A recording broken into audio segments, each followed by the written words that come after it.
Okay, I'm Alex Young and welcome to RaceMate Live. It's my first video blog of the year, and we're going to try and do this quite often. Maybe try and do 2 video blogs a week in the lead up to each race. That's only if I can keep making sense, because otherwise it's no point doing this if you can't understand me. So, you know, coming into the first race of the season, really, and I've just got off a plane myself, actually. And I was just thinking as I was driving away from the airport, how tired and knackered I was. And I was just thinking about the Formula One teams, all the guys working on those cars right now, and how tired they really are. You know, Formula One season's very long, you know, 19 races. And, you know, when you're on the race team and you travel to each race, you really have no time to spend at home. Not real quality time. You might snatch a couple of days here, a couple of days there. Really, you know, once the season starts, you get maybe like a week after the flyaway races before we hit Europe, after the first 4 flyaway races, and then you got maybe 2 weeks in August, and then you have basically 3 weeks for Christmas, or a month for Christmas, if you're on the race team, that is. Obviously, even you're part of the factory, you're part of the design team, you work all the way through winter, because winter is when you have to build the car for the following year. So this year, you know, we've seen so many regulation changes, you know, completely new powertrain, and that's just meant that everyone's been stretched. You know, you've seen it in pre-season testing, most of the teams just aren't ready, having such reliability issues. I don't think one team would be 100% happy with the reliability at this point. And that meant that they were having to bring the race team guys back from the holidays earlier, and they were stretching the guys in the factory even longer, you know. I was able to go to the preseason test in Bahrain with Sanjeev Pala, and it's good to catch up with some old friends there. But I have to say, I've never seen the boys looking so tired before. You know, the mechanics were exhausted, and not just the mechanics, the designers. You know, there were a lot of designers, because the designers, a lot of designers don't actually turn up for the races. They're always in the factory getting out the next new bits.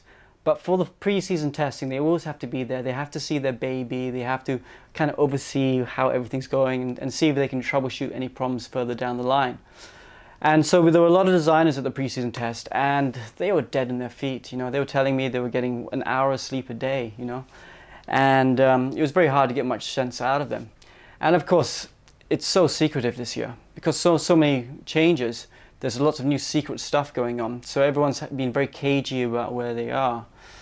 But cagey or not, one thing we can see for sure is Mercedes are looking very good at the moment, and the big story really is Renault. Renault are struggling, and it was very easy to see that. You know, the body language from the Renault guys, the Red Bull guys, you know, there's a lot of concern on their face.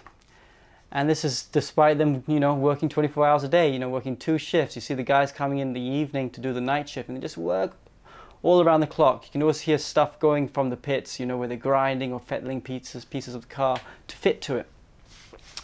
So, in a way, I think a lot of those people are going to be very happy the preseason testing's over. I mean, the race team boys won't be, you know. I'm sure they're going to start the season not feeling like they got a proper rest, not feeling like they got a proper holiday. And I got a feeling we're going to see a lot more burnout this year. We always see burnout in Formula One, but it's going to be more this year, and I think it's going to happen earlier. And that's kind of tricky, because when people get tired, you start making mistakes. And the 2014 Formula One car is a very tricky car. The energy recovery system is twice as powerful as last year, and there's a lot of charge in that. And if you were to get electrocuted, or one of the mechanics, you know, changing a battery or something, there's enough charge in there to probably kill someone. So you can see all the teams were instigating a lot more safety protocols around the car on who can touch it, you know, when it's safe or not. You know, during the testing, whenever the telemetry went down, they would stop the car from running. They wouldn't let the car run, because without the telemetry, they don't know if the energy recovery system is safe, or whether it's live or not when it comes to stop. So that's just too dangerous. So it's funny that, in a way, the most dangerous job in the Formula One pit lane at the moment might not be the driver, might be the mechanics looking after the cars. You know, it's quite incredible, you know, watching the guys working on the cars. You actually had 2 mechanics, each with a big hook in each hand, so that if someone's changing a battery or doing something sensitive with part of the car, if something did go wrong and he was electrocuted, they would have the hooks to pull him off the car. So very, very serious business indeed.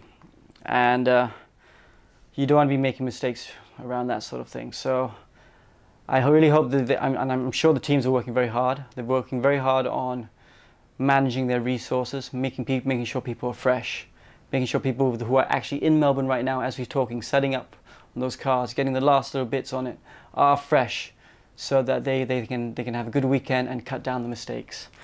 You know, and unfortunately, there are going to be a lot of mistakes, especially over the first few races at least. You know, reliability is going to be an issue, but you know that's the world of Formula One, and it's cutting edge technology, and you know, these energy recovery systems, when they are working and they've got them compacted and bulletproof, you know, that's going to go into the road cars, stuff you and I are going to drive around. So it's Formula One again proving what a good testing ground is. You know, it brought ABS before in the past, and all sorts of stuff like traction control and other stuff which I'm too tired to remember at the moment. I feel all this travel, too much traveling, not enough sleep. So what else is happening? Okay, so for this year in 2014 we have a slightly new studio, so look out for that. On Friday, Saturday and Sunday. Of course, I'll be there, Paula will be there, Sanjeev will be there. Got a couple new faces as well that will be in the paddock, which should be exciting. And so the format will slightly be different, and obviously we'll be doing this in Racemate Live. Now, I know last year while I was watching the race, I always had Racemate Live on my computer because I could see so much more. So hopefully you guys can find some benefit of that, and we're hopefully adding value with these little blogs and these little articles. We'll be coming out with some articles tomorrow anyway about the Form 4 heading into Melbourne. It's crazy to think that Red Bull really don't look like they have a chance to score many points over the first few races, and it's basically because Renault still can't, you know, wind the power unit up, because the power unit includes the engine and the energy recovery system.